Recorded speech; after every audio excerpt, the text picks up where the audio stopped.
First things first, happy Thanksgiving, everyone. Coming up on today's Locked On Diamondbacks podcast, looking at Dbacks position players and discussing which ones should be deemed untouchable and which ones would we not be too afraid to see get moved this offseason or next. So discussing all that on today's Locked On Diamondbacks podcast. You are Locked On Diamondbacks, your daily Arizona Diamondbacks podcast. Part of the Locked On Podcast Network, your team every day.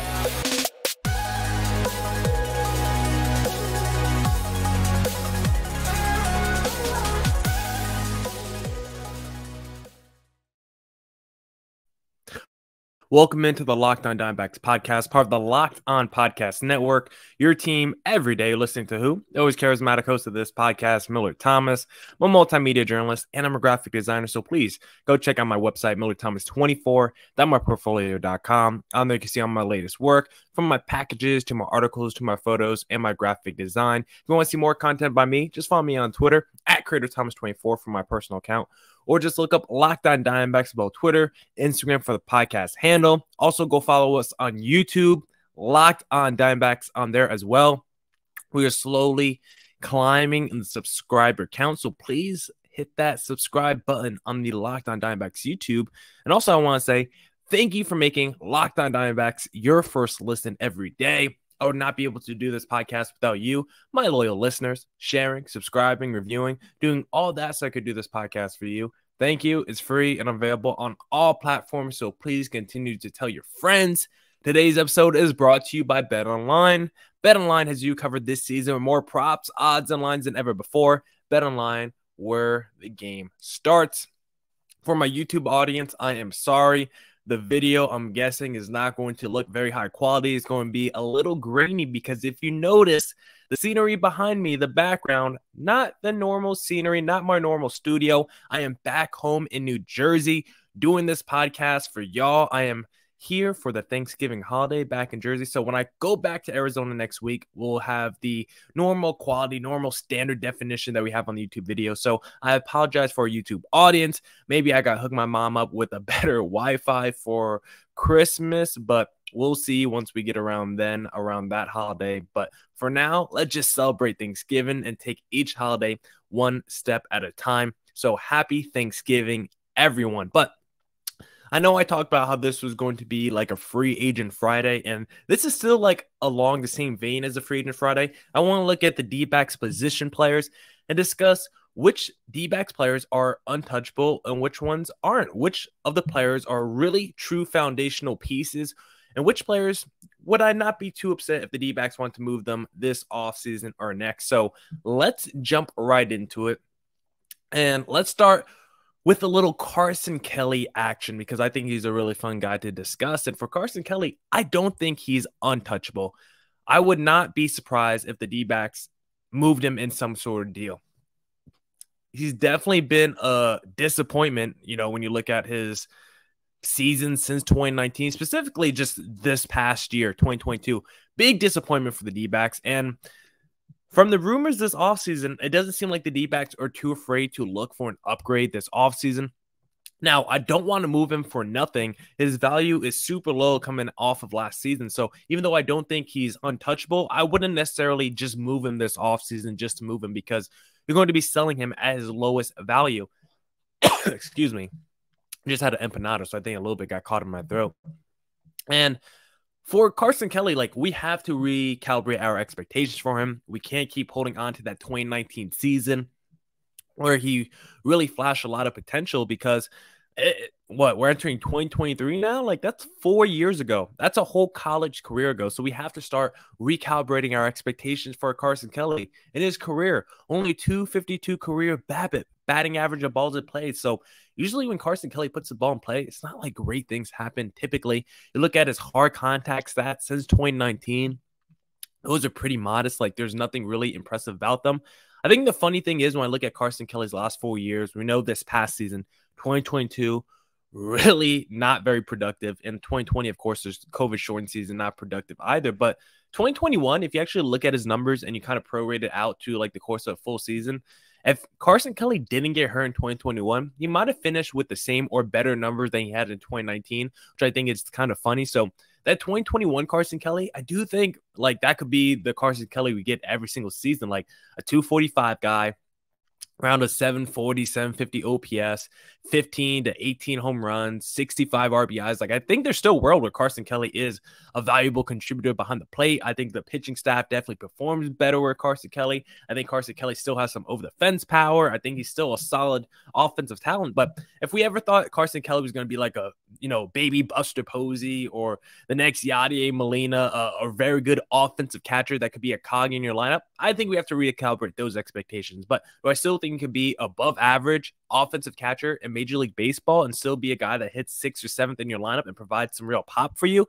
I do think that's possible. So right now for the D-backs, I don't think upgrading your catcher is the biggest need that you have on this roster. So I fully expect Carson Kelly back in the lineup in 2023.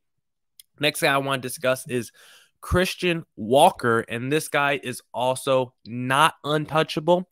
He's in the same class as a Carson Kelly, not untouchable. But for Christian Walker, he's a player that other teams would, of course, want because of the cost. You look at his production, Gold Glove winner, near 40 home run guy, but he's one of those guys where I just think he's too good.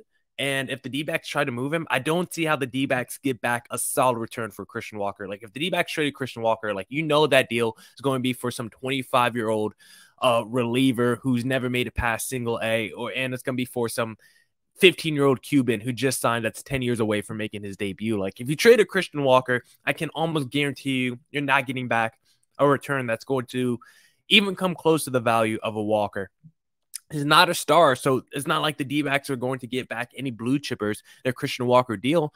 Maybe they could get back a couple of relievers, one that could turn into a high-leverage closer. If the D-backs could do that, I would maybe think about it, but I would need like a Johan Duran back in the deal. Someone that's young and can throw hard, can throw gas, and has real upside to be one of the better closers in baseball. But outside of that, I just think Christian Walker's too good. He's kind of the perfect complementary piece every playoff team needs, and I would much rather have him in Sedona Red than the D-back trying to trade him and basically selling low for him, because even though he's coming off this career season, I don't think there's a world where you get back a great return for Christian Walker. So because of that, even though he's not untouchable, he's basically untouchable because he's too good and you won't get back a solid return for Christian Walker. Then the last guy that I want to talk about in segment number 1 is a Ketel Marte. And for Ketel Marte, I do believe he's untouchable because he's coming off an extremely down season, obviously. And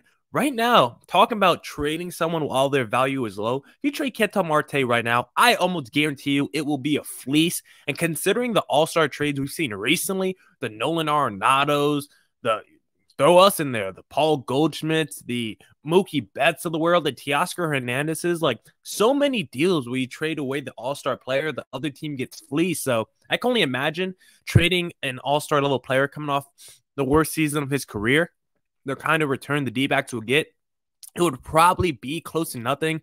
This is someone that we've seen be the best player in baseball at his position. He's on a team-friendly deal, just turned 29, so it's not like he's dramatically older than the rest of the roster. It's not like he's on an entirely different timeline than the rest of the roster. And he's just at his lowest value right now, so I wouldn't do it for the D-backs. So because of all those reasons, I still believe in Ketel Marte. I still believe in the bounce-back potential. I still believe this guy is a true all-star level player, borderline MVP candidate if he's right. He's been a pretty weird up-and-down career for Ketel Marte since that 2019 season where he finished 4th in MVP voting, had that weird 2020 season where the power just went away, still hit for average. 2021, only played like 90 games, but looked like a superstar in those 90 games. And then this past season, started the year really poorly, was able to get his numbers up by the All-Star break to like an 800 OPS, like a 260 average. Like, you were like, okay, if Ketel Marte continues on the pace he was on the last 2 months, he's going to finish the year with the same all-star level numbers he always does. But then post-all-star break, Ketel Marte cratered once again and looked like that first month of baseball, Ketel Marte. So I'm hoping he bounces back next year. And I believe Ketel Marte will bounce back next year. And if you want to bet on Ketel Marte bouncing back in 2023, then you need to head to betonline.net because it's your number one source for sports betting info, stats, news, and analysis. Get the latest odds and trends for every professional and amateur league out there. From football to basketball to soccer and esports, we've got it all at betonline.net. And if you love sports podcasts, you can find those at BetOnline as well. We're always the fastest and easiest way to get your betting fix in. Head to the website today or use your mobile device to learn more. BetOnline, where the game starts. All right. Let's get back to the podcast.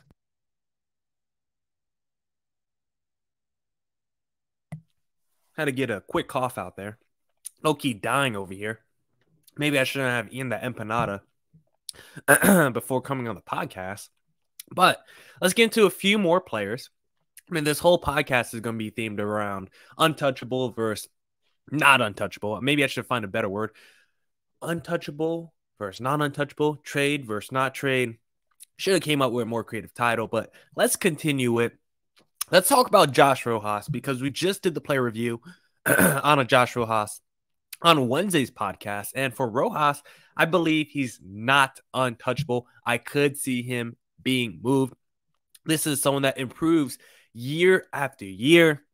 Hard to find a player on the Dbacks roster with more swag and confidence than Josh Rojas. But where he currently stands with how I personally project Rojas for the rest of his major league career, he's a complementary piece like a Christian Walker, but I don't think he's as valuable as a complementary piece as a Christian Walker. So I think that's why I would be a little bit more inclined to trade a Josh Rojas. Now, I'm not saying I would do it for like that 17-year-old Cuban in single A that's still 10 years away. Like, I'm not doing that for a Josh Rojas, but if I could get a decent prospect who's in his early 20s that projects to be a good reliever, like, again, I would think about that deal for a Josh Rojas. I think it's more than likely Josh Rojas stays with the D-backs past the season because he's like the ultimate insurance with how versatile he is defensively. Now he's added elite base running to his repertoire. Like, I never thought Josh Rojas was going to be a 20-plus stolen base guy. Like, even if you look at his StatCast sprint speed, like he's somewhere like in the 30s or 40s. Like, even by sprint speed, he's not like one of the fastest players in baseball. So even seeing all that, I was a little bit surprised with how good he got at base running this season. And now just like another skill he added to his tool belt. And I want to see how many other tools he can add to his tool belt, because I think he's a guy that's going to keep growing and improving in his game. Just became arbitration eligible. So he's super controlled in terms of cost. And I just want to see more improvements from Rojas for next year. I think I would be more inclined to move Rojas next offseason when he's going to be 29, turning 30. And if he could improve a little bit more, that would just raise his value and make him an even better trade candidate. And guess what? If he does improve and just plateaus, I'll be like, all right, now we kind of know what Josh Rojas is, a solid complementary piece. And then you know his value and you know we could get back for him. So either way, I think not in on trading Josh Rojas this offseason. I want to do one more wait and see year. And then if the D-backs want to trade him next offseason, I don't think I would be too upset with that. Very good player, solid major leaguer, probably above average major leaguer, but not all-star. Probably doesn't have all-star potential in his future, but great base runner, great guy that could be a table setter for you. Numbers are really good when you bat at third or fifth in the lineup, so could even be a little bit of an RBI producer for you. So I really like Josh Rojas, and I wouldn't want to move him this offseason, but I think it could be a conversation for next offseason. Next guy I want to talk about, Alek Thomas. This is someone that I think is not untouchable. Some people might think Alek Thomas is untouchable, but right now, if the D-backs could move Alek Thomas for like a good starter, like a Pablo Lopez or like a Chris Bassett level starter, I would do that deal. I would not be upset if the D-backs want to trade Alek Thomas right now for a starting pitcher, because Thomas, I think other teams would want him because at the very least, he's a high floor guy. With the defense he plays, he's arguably the best defensive center fielder in baseball right now. Look at sprint speed, one of the fastest players in baseball. Need him to get better at his base running, because even though he's one of the fastest players in baseball, his base running wasn't that good. I think he had 4 stolen bases and got caught like 2 or 3 times. Like, those margins definitely need to spread apart from each other. But his speed and defense will keep him in the majors for at least like 8 to 10 years. Like he will at the very least be like a Jackie Bradley-esque player. And Jackie Bradley's been around the game for a long time. And if his back comes around, like people believe that could happen, then trading him now could be selling him low on his potential. Like if his back comes around, like Alek Thomas is a borderline all-star. But if his bat doesn't come around, then you could actually be selling Thomas kind of high right now. It could actually maybe be a good time to trade Alek Thomas because he's still considered a high potential player right now. He's still more of a theoretical player right now. So it could be both bittersweet trading him now or not trading him now, because if you trade him now, it could be at the perfect time for his value. But if you trade him now, you could also maybe be selling low on his value. So I really want to see what kind of player Alek Thomas is. So if the D-backs want to do the wait and see approach with Alek Thomas, I would not be too upset at him. But we know the D-backs have a log jam in the outfield. So eventually they're going to have to move outfielder. And right now, unfortunately, of the Thomases, Varshos, McCarthy's, and Carrolls, I think Thomas is the lowest on my power ranking of those 4 outfielders. So we know the D-backs have to eventually trade an outfielder. The question is when and who. And then the last player I want to discuss in segment number 2 is a little Dalton Varsho. And for Dalton Varsho, I definitely consider Dalton Varsho an untouchable player. I do not want to see Dalton Varsho moved. And I feel like a lot of D-backs fans will agree with me on this one. This is still someone who is just scratching the surface when it comes to his potential. Because you think about the season he had last year, just looking at some of the raw traditional stats, the stats people don't like to talk about anymore. Home runs, 27, a near 30 home run guy, 16 stolen bases, 70 plus runs and RBIs. Like, he gives you solid production, and there's still so much he needs to work on in his game. He needs to raise that average. He needs to raise that OPS. He's got pretty average hard contact stats for someone that hit 27 bombs. Needs to improve that walk rate. Terrible against, like, absolutely atrocious against lefty pitchers. And even with all those improvements, he still put up a pretty solid stat line in terms of raw production. So the talent is definitely there for a Dalton Varsho. He's someone that should have won a Gold Glove Award this past season. Go to Fangraphs and go sort outfielder stats. Dalton Varsho is like at the top of every leaderboard. He was like by far and away the best right fielder in baseball. And he did that in like half the innings of a Mookie Betts, who won the Gold Glove Award. Dalton Varsho, it's also someone that is 26 years old and entering arbitration. This is someone that is still super young and still pretty raw. If the D-backs ever decided to trade Carson Kelly and wanted to lean more into offense, then you could play Dalton Varsho at catcher more and get really nasty with the offense, and then have your Jake McCarthy, Alek Thomas, and Corbin Carroll in the outfield. And now your lineup is looking even more stacked, and you probably have a better defense potentially as well. Maybe not. So for Dalton Varsho, can't move him. I mean, this is still someone that has like 30, 25 potential. Still someone that has platinum Gold Glove potential. Just platinum glove, I don't even know what they really call it. So for Dalton Varsho, he's definitely someone that's on my untouchable trade list. Now let's round out the rest of my list of position players who should be traded or not traded. And the next guy I want to discuss is Jake McCarthy, who I have as not untouchable.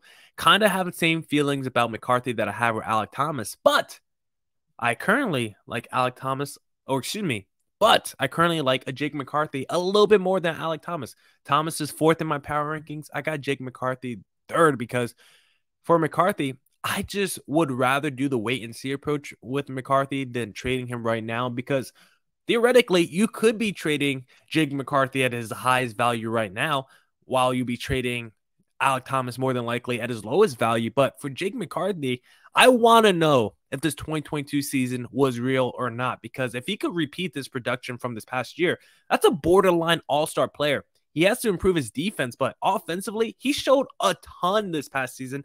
I need to know if the guy that Jake McCarthy showed us this past year was real or not. Is Jake McCarthy just a mirage in the desert, or is this the real deal? I would be okay if the D-backs traded Alek Thomas right now, but I would be a little bummed if they decided to move a McCarthy, because you just look at some of his stats. I just cherry picked a few stats that just illustrate how nasty Jake McCarthy was this past season. His batting average on balls in play, 349. I mentioned earlier how Carson Kelly's a 250 batting average on balls in play. Jake McCarthy's 349. Basically 100 points better than a Carson Kelly when he puts the ball in play. You look at his splits against righties and lefty, equal against both righties and lefties pitchers. For Dalton Varsho, he's like an 800 OPS guy against righties and then like a 550 OPS guy against lefties. For Jake McCarthy, it's literally like damn near straight down the middle against both of those pitchers. And then you guys know I love my stats with runners in scoring position. Jake McCarthy, I've told this stat a lot, but I have to keep saying it until someone hears me, because I don't think this is really sinking in for people. Or runners in scoring position in 2022, Jake McCarthy had a 403 average and a 986 OPS. This guy was supremely clutch, and you watch it. Just go back and watch the highlights of Jake McCarthy. Like, there were so many games where Jake McCarthy came up to the plate and you're like, okay, man, on second, like, I don't even have to watch a step back because I know Jake McCarthy is going to bring that guy home. So I need to know if 2022 was real or not for Jake McCarthy, because he showed so much offensive talent. And maybe we shouldn't be surprised, because this is someone that was like a first-round pick a few years ago for the D-backs. So maybe we shouldn't be entirely surprised by this talent. But for Jake McCarthy, I had no expectations for him entering 2022, and now entering 2023, I'm like, could this guy potentially make an all-star team? So I don't want to see Jake McCarthy move this offseason, despite me saying he's not an untouchable player. Pretty much anyone could be moved for the right price, but I think it would be the wrong move to trade Jake McCarthy right now. And then the next guy I want to discuss, Corbin Carroll. Obviously, Corbin Carroll is untouchable. We have to see it all the way through with Corbin Carroll, my boy. The only world where I'm moving Corbin Carroll in a trade is if I'm getting someone back like a Shohei Ohtani. If I'm not getting Ohtani or some guaranteed top 3 MVP, some guaranteed top 3 MVP candidate back, like, I don't even want to hear the terms of the trade. I don't want to hear no speculation. I don't want to hear no rumors. No deal should be out there for Corbin Carroll currently, unless it involves bringing Ohtani back, because Carroll, in the very small sample size he had in 2022, flashed all the tools that were promised when he was coming up.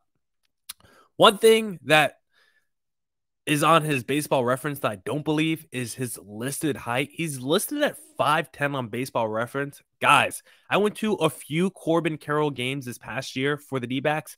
He looks like he's Jose Altuve size. He looks like he's 5'7", 5'8", maybe 5'8.5". Like, there's no way Corbin Carroll is like an inch shorter than me at 5'11", unless baseball players are secretly all 6'5" and above. Corbin Carroll looks super tiny, so no way he's listed at 5'10". I don't believe that. But for Corbin Carroll, the reason why the D-backs can't trade him is because I don't want the D-backs to be on the wrong side of one of those articles in 5 years that is titled Worst Trades Teams Have Made, because they're already on that list for deals like trading away the Dansby Swanson when they drafted him #1 overall for Shelby Miller.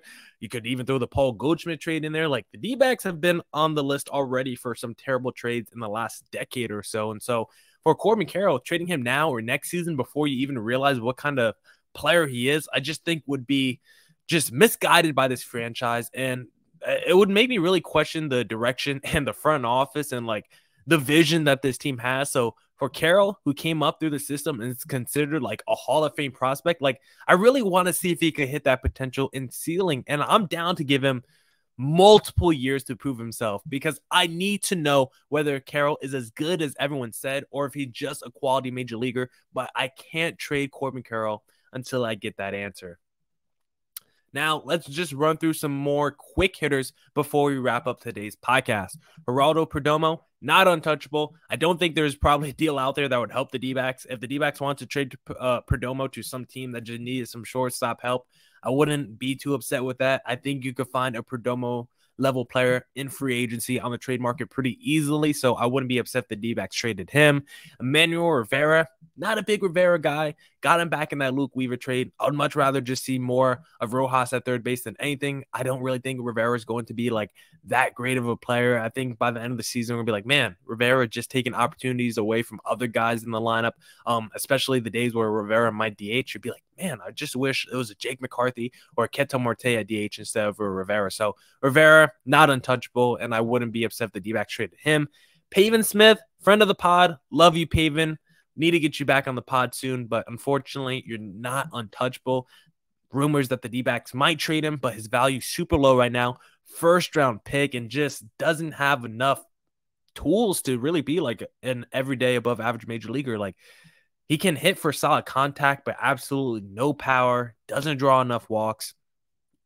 Defensive liability like Pavin Smith, I don't even think you could probably trade him to a team. If you could, it's just because he was a former first-round pick, so someone might buy that pedigree. But outside of that, I don't see why a team would want to trade for Pavin Smith. And then this last guy, Seth Beer, not untouchable. Some people still think Seth Beer is untouchable. Seth Beer, after seeing him this past year, I think I'm kind of out on Seth Beer. He was my potential breakout player for the D-backs this past season, and I looked like I was going to be right the first 3 weeks of the year, and then he just absolutely cratered and had like one hit over his next like 20 games, something crazy like that. So Seth Beer, I think I'm out on Seth Beer as being a real offensive contributor, and if the D-backs wanted to trade him, I don't think that would be a bad move for the franchise. Now, that's it for this edition of the Locked on Diamondbacks podcast. Come back next week for more Diamondbacks news covered in insight. Hope everyone enjoyed the holiday season. I hope everyone's bellies are full from Thanksgiving. Come back next week. As I already said, go catch up on any podcast you might have missed this past week. Thank you for making Locked on Diamondbacks your first listen every day. Go make the Locked on Sports Today podcast your second listen. Go beyond the scenes and behind the scoreboard, or go beyond the scoreboard and behind the scenes with the Locked On Sports Today podcast. Local insights from our local experts available wherever you get your podcasts, YouTube, wherever you're listening to this podcast. So go stream the Locked On Sports Today podcast right now. Thank you for making Locked On Diamondbacks your first listen every day. And as always, stay safe, stay healthy. Deuces.